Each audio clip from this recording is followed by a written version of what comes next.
السلام علیکم دوستو آج ہم آپ کو بتانے والے ہیں جنت میں سب سے آخر میں داخل ہونے والے آدمی کے حال کے بارے میں۔ حضرت عبداللہ بن مسعود رضی اللہ تعالیٰ عنہ سے روایت ہے کہ نبی کریم صلی اللہ علیہ وآلہ وسلم نے ارشاد فرمایا کہ جنت میں سب سے آخر میں داخل ہونے والے شخص کا حال یہ ہوگا کہ وہ گرتا پڑتا چل رہا ہوگا اور جہنم کی آگ اسے جھلسا رہی ہوگی۔ بالآخر جب وہ جہنم سے بمشکل نکل پائے گا تو جہنم کی طرف دیکھ کر بے اختیار کہے گا، وہ ذات بڑی بابرکت ہے جس نے مجھے تجھ جہنم سے نجات عطا فرمائی، اور بے شک اللہ نے مجھے وہ نعمت بخشی ہے جو اولین اور آخرین میں سے کسی کو بھی عطا نہیں کی گئی۔ پھر اس کے سامنے ایک درخت ظاہر ہوگا تو وہ عرض کرے گا کہ اے رب کریم، آپ مجھے اس درخت کے قریب کر دیجئے تاکہ میں اس کے سایہ میں بیٹھوں اور اس کے پانی سے پیاس بجھاؤں۔ اس پر اللہ تعالیٰ فرمائے گا کہ اے آدمی، اگر میں تیری مراد پوری کر دوں تو کچھ اور تو نہیں مانگے گا؟ وہ شخص کہے گا نہیں پروردگار، اور مزید سوال نہ کرنے کا پختہ وعدہ کرے گا۔ چنانچہ اللہ تعالیٰ اس کے معذرت کو قبول فرمائے گا، کیونکہ وہ اس کی بے صبر طبیعت سے واقف ہوگا اور اس کے مطلوبہ درخت کے نیچے پہنچا دے گا۔ وہ شخص اس کے قریب جا کر اس کے سایہ میں بیٹھے گا اور وہاں موجود پانی پیے گا۔ پھر اس کے سامنے دوسرا درخت لایا جائے گا جو پہلے درخت سے اور اچھا ہوگا، تو پھر وہ شخص اللہ تعالیٰ سے اس کے قریب جانے کی درخواست کرے گا۔ اللہ تعالیٰ فرمائے گا کہ اے آدمی، کیا تو نے کچھ اور سوال نہ کرنے کا عہد نہیں کیا تھا؟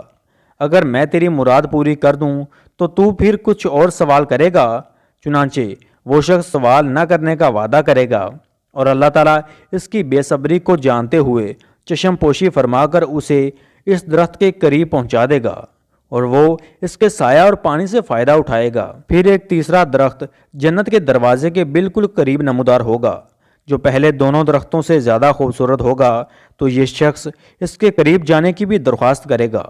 بالآخر جب اسے اس درخت کے قریب پہنچا دیا جائے گا تو اسے وہاں اہل جنت کی آوازیں سنائی دیں گی، تو وہ درخواست کرے گا کہ اے رب کریم، اب بس مجھے جنت میں داخل فرما دیجئے۔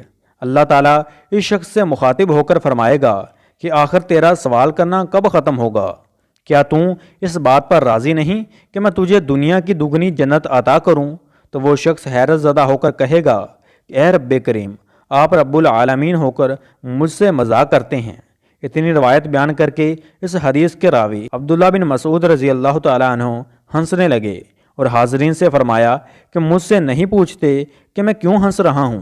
چنانچہ حاضرین نے یہی سوال آپ رضی اللہ تعالیٰ عنہ سے کیا تو آپ نے فرمایا کہ اسی طرح اس روایت کو بیان کر کے نبی کریم صلی اللہ علیہ وآلہ وسلم نے بھی تبسم فرمایا تھا، اور جب صحابہ رضی اللہ تعالیٰ عنہ نے آپ صلی اللہ علیہ وآلہ وسلم سے اس کی وجہ پوچھی تو آپ صلی اللہ علیہ وآلہ وسلم نے فرمایا تھا کہ میں رب العالمین کے ہنسنے کی وجہ سے ہنس رہا ہوں، کیونکہ جب وہ بندہ یہ عرض کرے گا کہ آپ رب العالمین ہو کر مجھ سے مذاق کر رہے ہیں، تو رب العالمین فرمائے گا میں تجھ سے مذاق نہیں کر رہا ہوں، بلکہ میں جس چیز کو چاہوں اس کو پورا کرنے پر قادر ہوں۔